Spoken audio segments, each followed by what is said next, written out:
Hey man, if you live here and have me fix your trousers, at least help me clean up this mess.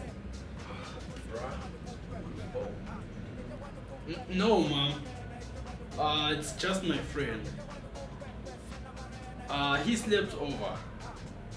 No, Mama, we're not having parties. How could you think that? Actually, I have a girlfriend and she's taking care of me, so I'm more like a well-behaved boy. Oh, her name is Jessica. Yeah, Jessica.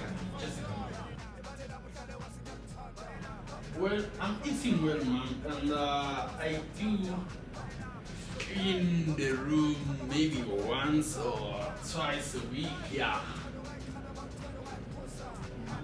Yes, Mom. My laundry. Oh yeah, I do sort out my laundry. Oh, by the way, do you know how to fix a hole in a trouser? Oh no, Ma, you do not have to come.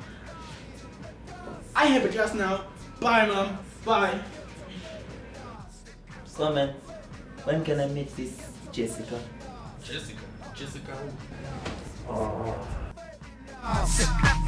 Fabulous, c'est que t'as fabulous.